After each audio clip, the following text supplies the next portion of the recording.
We are going to record in 3, 2. Welcome to another episode of Million Dollar Stories, where we get to interview authors from all over the world. I am truly honored to be speaking to our next guests. As you guys know, I preach nothing but Rich Dad, Poor Dad philosophies.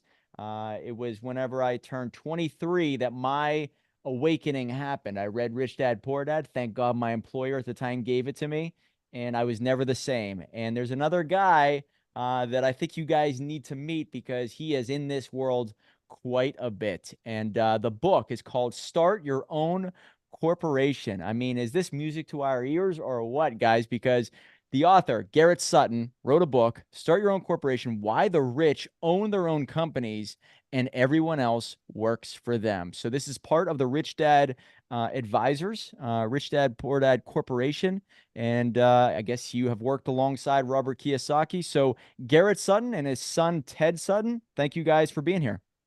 Our pleasure, Mike. And so, you mentioned the book. I got to hold it up. So, Yeah, of course. Please do so. Start Your Own Corporation. So, Oh, I love it. yeah, that's the So, first book I wrote in the series, and I've written another 8 other books in the Rich Dad Advisor series. Kind of a law for the layman, just helping entrepreneurs understand in a clear manner what's important, what they need to take care of.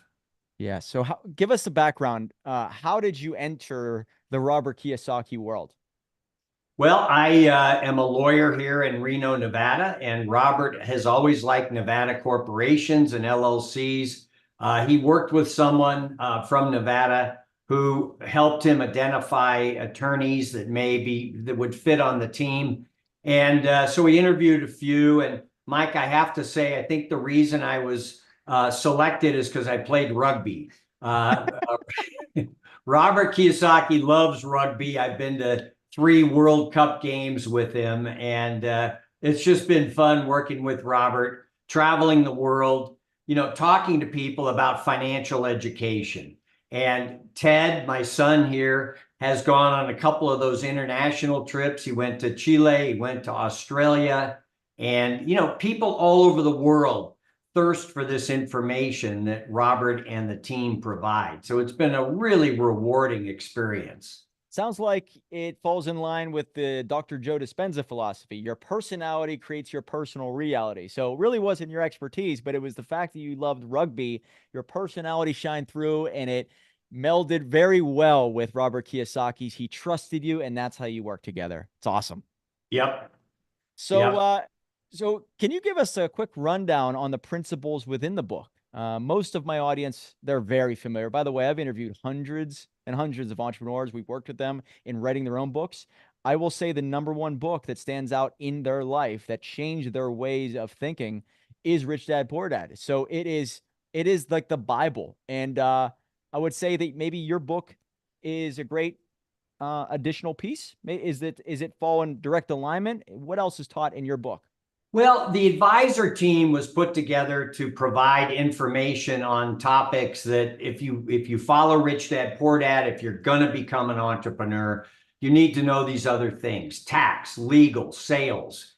And so I was chosen to write the legal books.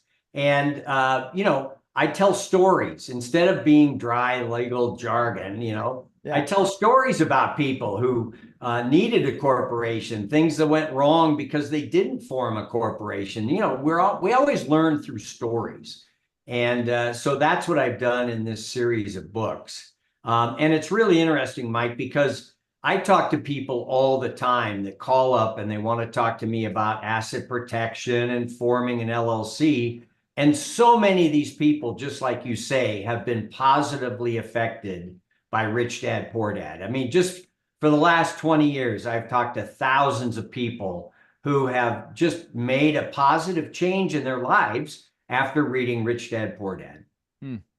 Yeah, I guess, I mean, I interview many people on this podcast. Some are anti-capitalist, if you can figure that, but they're always saying, hey, that the rich should pay their fair share in taxes. And if they have 100 corporations and the corporations need to pay their fair share of taxes. And all I kept thinking was, a corporation is just an idea. I have thousands of ideas. You mean to tell me that I should be penalized for creating thousands of ideas? So it always boggles my mind when people don't have the right viewpoints on things. But when it comes to a corporation, when I first started, I got into real estate. I did an LLC. Now I have an S corp. Maybe if you kind of can break down some of the ways that you educate individuals on what type of corporation they can create. Well, at the start, you need something to protect yourself. We live in a very litigious society. So if you start out as a sole proprietor or go into business with someone as a general partnership, you have no protection. And that's not a way to operate a business or to rent real estate or whatever. So we always talk to people about forming that entity right at the start. The LLC, the limited liability company, is by far the most popular entity now because it provides asset protection and tax flexibility. You can be taxed as a C Corp, an S Corp, whatever you want. And so Ted has come into the practice and he's advising people as well. He graduated from the University of Wyoming Law School. And we love Wyoming because it's one of the best states for LLCs. So we're both on the phone talking to people about the benefits of LLCs, both in Nevada and Wyoming. Wow, that's nice to hear. I just heard with Elon Musk's situation, I think most people back in the day used to do it in Delaware. Thank God Right. there are people out there doing it in the Wyomings of the world. Safer place for LLCs and corporations, for us entrepreneurs. Right.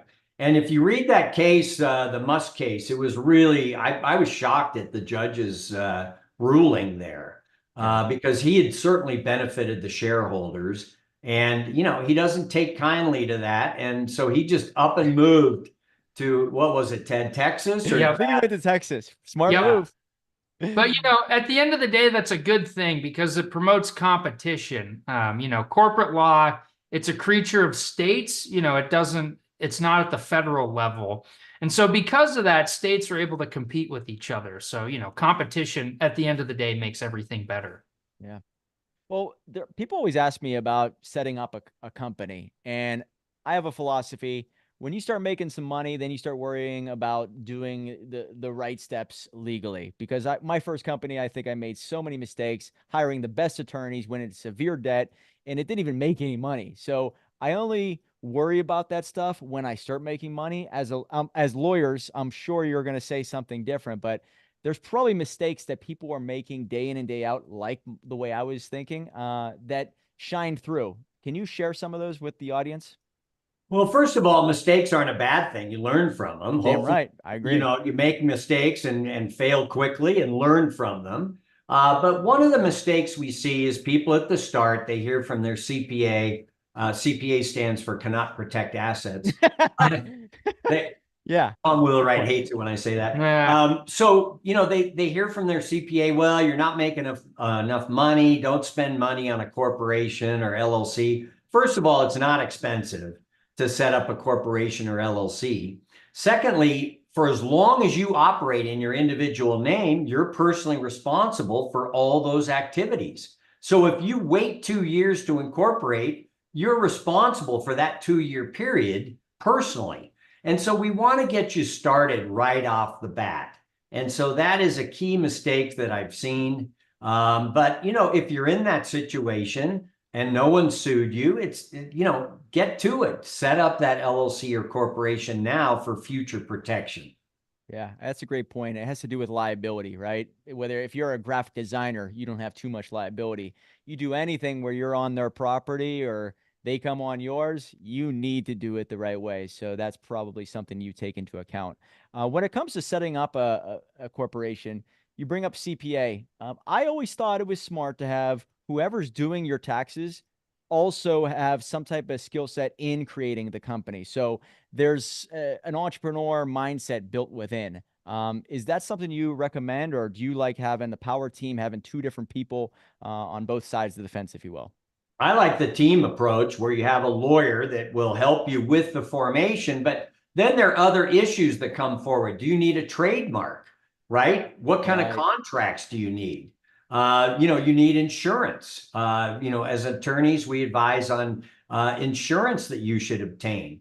And so I like having the team of an attorney and a CPA and the client. And instead of these situations where the attorney says, well, that's a CPA question, the CPA says that's an attorney question, I like getting on the phone with everybody all at once and answering all the questions. So, you're not playing ping pong back and forth with the CPA and the attorney. Let's get it all dialed in right now and move forward. Are you seeing a rising trend in entrepreneurship? People coming out of the woodwork to adopt the gig economy, right? Everybody's becoming more related to the Ubers of the world or the e-com world. So I think it's becoming very prevalent to see individuals embrace the entrepreneur mindset. And I think that's a great thing for this world. The more entrepreneurs, the better. So are you seeing that from your side? Well, Ted, what are you seeing? Yeah, I have seen a little bit of a spike in that. And a lot of it's because things are changing so much, right? I mean, you look at AI, you look at all these other technological developments. I think in the last few years, I have seen a spike. Since COVID, we've seen a spike in entity formations here. And, just anecdotally, I've seen some friends who are taking the leap of faith and starting businesses of their own. So, yeah, I would definitely agree with you that there is a little bit of an increase there. Yeah, I think that individuals are falling in line with the Bitcoins, the AI, the different CRMs out there. I think it's becoming easier and easier to be called an entrepreneur. So if it's just a natural progression once you get a taste of it. And individuals like ourselves and Rich Dad Poor Dad philosophy, the more prevalent it is in society, people will start to wake up to it, right? It's like Plato's allegory of the cave. Once you see something, you can't unsee it. And any other way of doing business or living life just seems fake. So I think the more entrepreneurs, the better, because if you think like an entrepreneur, you can see multiple revenue streams pretty much anywhere. What do you predict that's going to happen in the future as lawyers? I'm assuming with AI and all of the social media companies, do you see a certain problem that's on the horizon that we might not know of just yet? I worry about AI. I just don't know if the government has the capability to rein it in. So that's my concern. But I watch The Matrix, so Which is the Plato's allegory of the cave. That's what it's made from. Yeah, of course. Exactly. Yeah. right. So I don't know. What do you think, Ted? Yeah, I think that AI is right now it's outpacing legislation. I mean, you've seen all these deep fake videos of people, and sometimes they could be inappropriate. We don't need to go there, but AI is outpacing legislation. Another concern that I have is, will they be taking jobs? I mean, you've seen how, and I'm a little salty about this because I spent 4 months studying for 2 bar exams. But you've seen AI just like ace the bar exam without even studying it. And I'm going, come on, like I'm the human here. Like I put in the time to pass 2 of them, and you just take it and pass immediately. That's a little unfair to me. Yeah.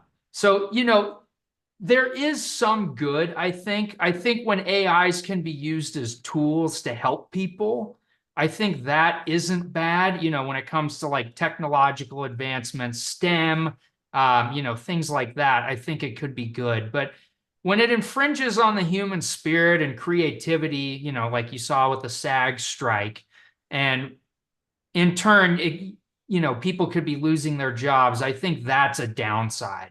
And then also the fact that it's rapidly evolving and we just can't keep pace with it. So, I'm a little bit more neutral in total. Yeah, it's only going to get scarier and scarier for sure. You could just basically type in, give me a picture of this, and it's going to cut out graphic designers pretty fast. So Yeah. writers Right. potentially, you got to watch out. So I think with an AI world, you just have to just keep upping your skills, increasing your value, right? Because mediocrity will not be tolerated, which gives entrepreneurs like ourselves such an advantage. We love personal transformation and increasing our skill set. So when it comes to meeting with clients, I don't know what stage you meet with them at, whether it's beginners or if they're doing X amount of dollars, but vision to me is the hardest part to instill in someone. And so when you ask them, what's your vision for your company in the early stages, it might be completely different a year later. How do you battle that? Do you help them see their vision? Are you able to kind of gauge their progress and then adjust accordingly, and therefore you constantly protect them, whether it's every quarter or every year? Well, we get people started. We'll set up the LLC. We'll talk to them. We've talked to a lot of clients. We've seen their progression. We've been involved in business too, invested in real estate, so we've seen some of the pitfalls as well. But really, our job is to make sure that they stay protected, and that means filing the annual filing fees. Making sure they have a registered agent. I wrote a whole book on it. We don't want the veil to be pierced. So this is called Veil Not Fail. Yeah. And you just have to follow the corporate formalities so your veil is not pierced. I'll tell you, Mike, in 50% of all court cases, the veil is pierced, meaning they go through the corporation that owes money to get at the individual who has money. And so people aren't following the formalities enough. So we want to make sure that veil is strong. We want to make sure they follow these very easy to follow rules. But the problem is, if you don't follow them, it's pretty dramatic. You can lose all of your personal assets. Many of my clients are in the real estate space, obviously, because we've read Rich Dad Poor Dad. And just the fact that you can have depreciation and how the banking system works, and there's so many benefits. But you wrote a book, it looks like, Loopholes of Real Estate. Anything that you can share from that book that stands out? Because I think many of my listeners would love to hear some of these. Well, Ted found that book. It was right behind us, Loopholes of Real Estate. So we're shameless. We'll hold it up. In Loopholes of Real Estate, there are two types of loopholes. There are the loopholes that you want to open, and those are the tax strategies and benefits. So you want to take advantage of all the tax benefits, depreciation, cost segregation. Yep. Then there are the loopholes you want to close, which are the legal issues. So we want to make sure that you're using an LLC to hold title to the real estate. If you have a number of LLCs on title, we want one LLC to be the holding entity. That's where we use the Wyoming LLC. So we talk a lot about that in the book, opening up the tax loopholes and closing the legal loopholes. And I'm sure you're paying attention to what's happening with this administration. There's all kinds of activity. Do you guys stay up on that, or when things come across your desk, that's when you do the research? How much are you paying attention to the news and the media, unfortunately, right? Yeah, go ahead. Yeah, so we've been paying attention to it very closely. And the reason being is that there's this new law in effect called the Corporate Transparency Act. And it was actually passed during the Trump administration, but it's been rolled out during the Biden administration. And it's really gnarly because it requires all small businesses to report information to the federal government. When you set up an LLC or a corporation, that's usually done at the state level. But the new Corporate Transparency Act requires people to report information to the federal government too. And the database that you're required to report it to, it's called FinCEN. It's the Financial Crimes Enforcement Network of the U.S. Department of the Treasury. And the big takeaway is that if you don't report this information, you can face $10,000 in fines and or 2 years in jail. So, this is just another government regulation was passed, but it's another rule that just infringes on business owners. There is a lot of uncertainty out there because the court did rule it was unconstitutional, but it'll work its way up to the Supreme Court. So, there definitely are a lot of moving pieces there. It has been a little overwhelming to follow it, but, it is our job to protect our clients. So unfortunately, we do keep track of the news. It's not happy, but, a big part of asset protection here is making sure that our clients are informed and in compliance with new laws. I've seen a lot of my clients move from just real estate holdings to service-based companies. They're buying a lot of service-based companies right now, simply because AI probably can't touch that for a long, long time. But also there's a growing trend of individuals who have businesses that are just kind of tired of them, right? They're a little bit older and they're ready to let them go. So there's a a massive wealth transfer that's happening. Businesses are being transferred higher now, I think, than ever. So, or businesses are dying higher now than ever. So are you noticing anything like that, that service-based businesses are on the up? Because if people are looking for an investment, maybe they don't want to start a business from the ground up. They want to create an entity to buy a business. Are you seeing anything that's a growing trend like that? Well, I wish I could hold up my other book, Buying and Selling a Business. Look He at could that. just keep I didn't even going. I see mean, that. this is I going to didn't even see be. that. We're gonna have a book. We should have a bookshelf of all of Dad's Yeah, right. books because he can fill up all of it and then some. But yes, the idea of buying a business instead of starting one is a really good one, because you have systems in place, you have customers. There's a lot of merit, and I talk about it in the book, about buying an existing business.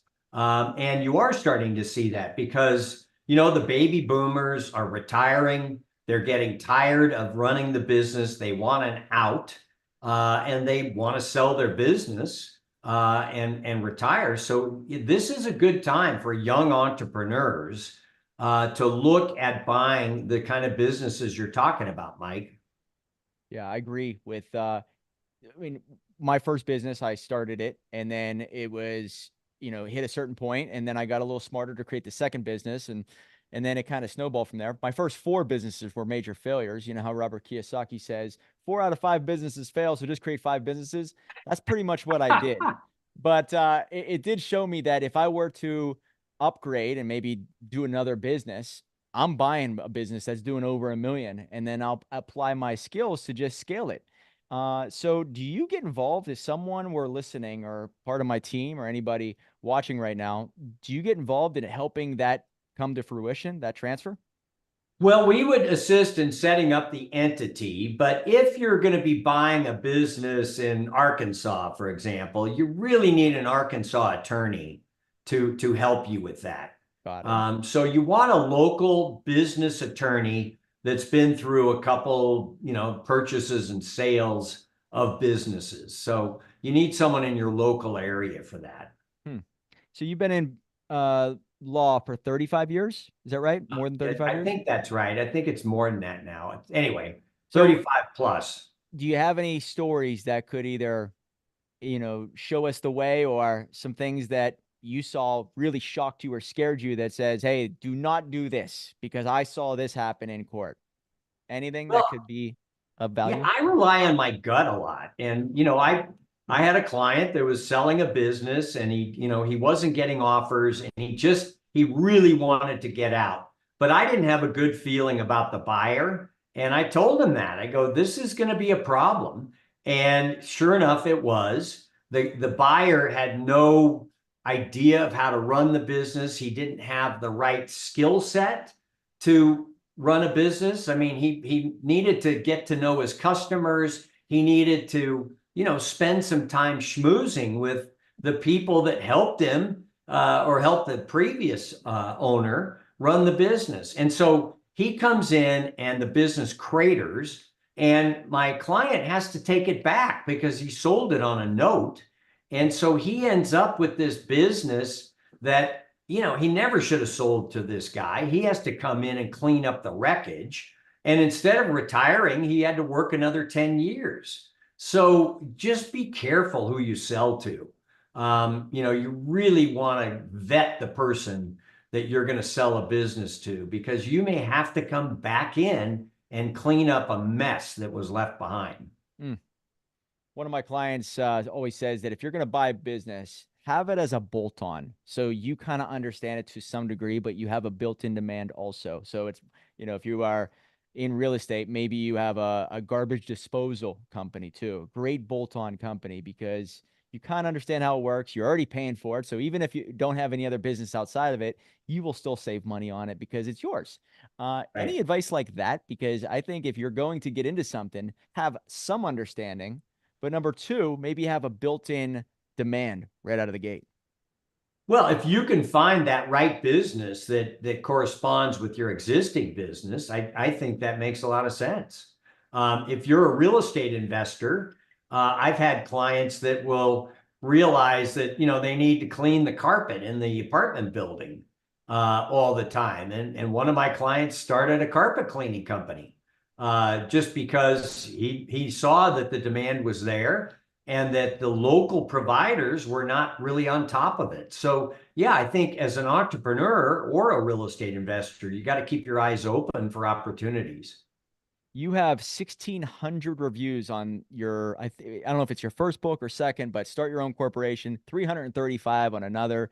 Incredible resonation within the marketplace. It's resonating quite a bit. So is there one takeaway in Start Your Own Corporation other than the fact of think like an entrepreneur? The moment you realize that there's opportunity and chaos, your mind gets excited whenever there's blood in the streets. So I say that to my team all the time. Think like an entrepreneur. Outside of that, is there any message or a takeaway that you really hope the reader gets from this book? Well, I hope that they understand our legal system. We have attorneys that are on a contingency fee that get a percentage of what they can collect from suing people. You and I aren't going to change that system. However, the system allows LLCs and corporations to protect you. And so we live in a litigious society, but the society does allow for corporations and LLCs. So take those steps now to protect yourself. I mean, this is probably driving Robert Kiyosaki wild, but when it comes to the legalities of real estate, I mean, what happened with Trump in New York City? Can you just give me your thoughts and viewpoints on that? Because I'm just dumbfounded that that attorneys, number one, went for it, right? But number two, a judge ruled the way he did. So it's mind-boggling. What do you guys say about that? Well, I say our new name for New York City is Venezuela. Yeah. California and New York City is Venezuela. 100%. Yeah. Yeah, I think a lot of it's just politically motivated. I mean, we're such a divided country, and people have their own preconceived notions about certain people and certain politicians. And, I think it just clouds people's judgment. I mean, you saw what happened in Colorado and how the Supreme Court overturned that 9-0, thank goodness. Thank God, yeah. And when Trump, with the whole asset dispute in question there, nobody suffered an injury. I mean, the banks got paid back. Nobody was screwed. It's just that, the judge made a partisan ruling, and I think it's concerning. It needs to change, but I think it's just a sad state of affairs to see that our country's reached that point. Well, and one of the things that we've been able to, as a country, as a society, to succeed with is the rule of law. The idea that the rules are fair for everyone. Bingo. And you look at this case and you go, that is not fair. I don't care who you like as a politician. That is not fair to anyone, that the state can do that to you. And I think I'd love to see a poll. I think across the board, if you are an independent thinker, you've got to realize that this case is really undercutting the rule of law in this country. Yeah, it's scary times. I mean, they've already taken it pretty far. Where else are they going to take it, right? It's going to get worse and worse, right? Because Trump is waking up a lot of people. Speaking of big names, you obviously have been around some of the biggest names on the planet when it comes to the entrepreneur space. Is there any one or two that really stand out that is really impressing, or that impress you quite a bit? And maybe why did they impress you? Well, for me, Robert Kiyosaki is just, he constantly impresses me. And, Ted and I have traveled around the world with him, and he knows an audience. He's able to analyze the audience really well and provide them with the information they need to be better entrepreneurs. So, that for me is, he's number one up there. Yeah. Yeah.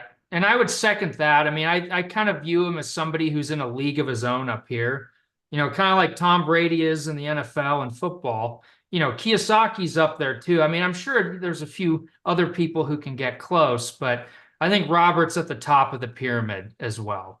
Well, people always bring up the fact that they're battling with imposter syndrome, because we help people write books, and they say, who am I, right, to write a book? And I always tell him the story about how Robert Kiyosaki said that he got a call from Donald Trump one time, and Donald Trump asked to do a book with him. And Robert Kiyosaki, creating Rich Dad Poor Dad, changed the world, even said to himself, well, who am I to write a book with Donald Trump? I'm not in his league. So even at that level, he battles with imposter syndrome, which means it never goes away. And it just means you're in a different world. And I always talk about the hero's journey. Every time you level up, you feel like it's a new stage, and it's there for a reason. So I love that story. Outside of Robert Kiyosaki's books and your book, is there one or two that stand out in your life as a game changer? What would you say, Ted? Yeah, for me, I would say it's The 7 Habits of Highly Effective People by Stephen Covey. Of course.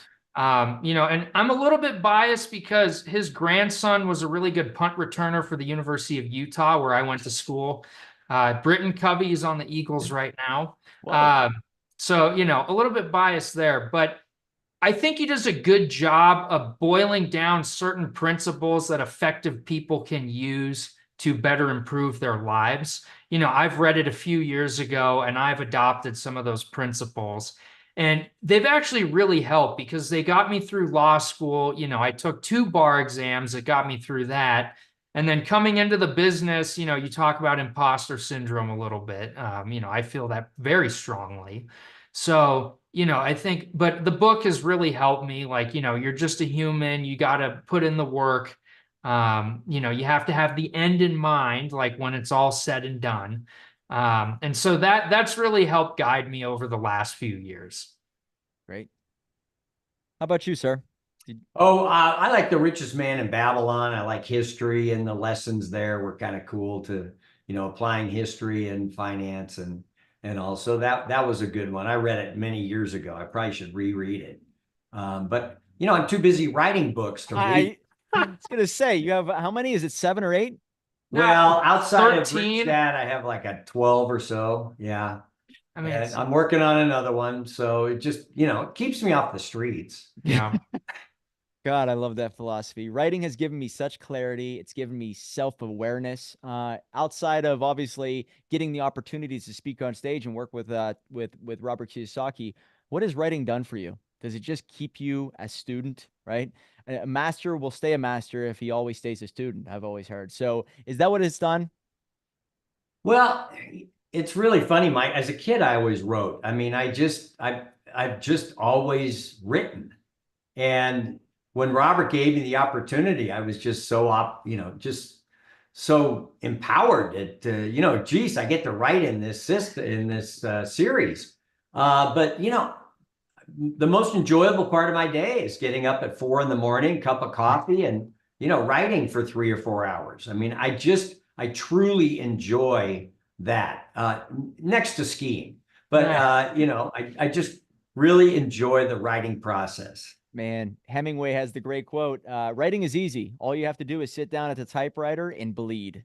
And it's very therapeutic, right? They're very therapeutic. Love it.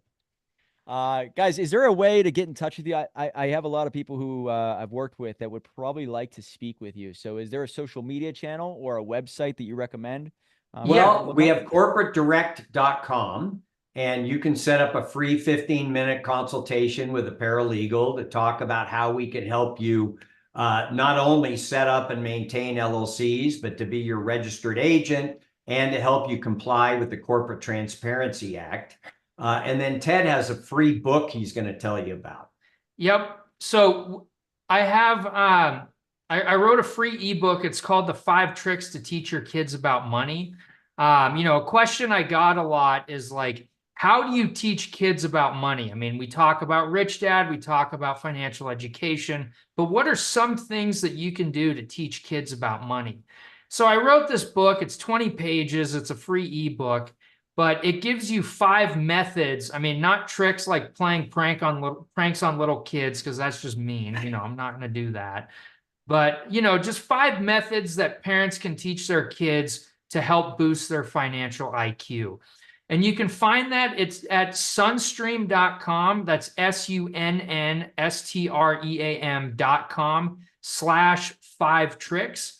And if you go there, type it into the address bar, you'll go to the landing page and you can be able to download it from there. Another thing is that I started posting YouTube videos every week.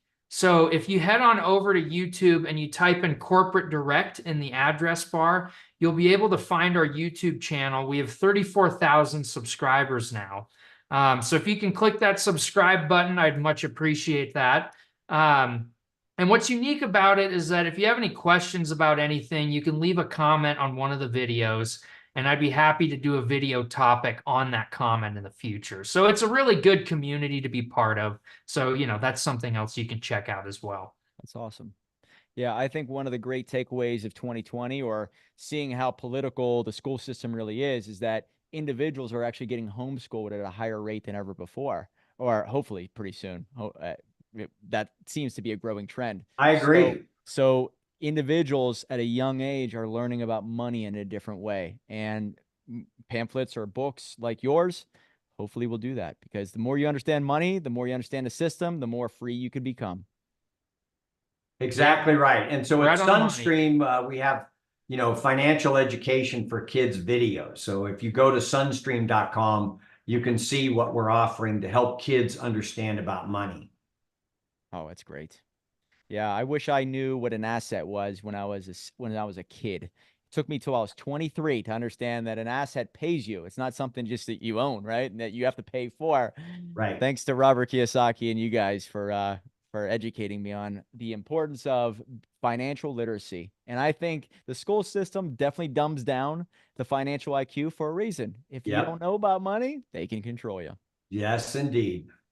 Well, great stuff. The Suttons, thank you so much. Garrett and Ted, I appreciate your time. I know you're very busy, and I really appreciate you giving us this much time to talk about your books.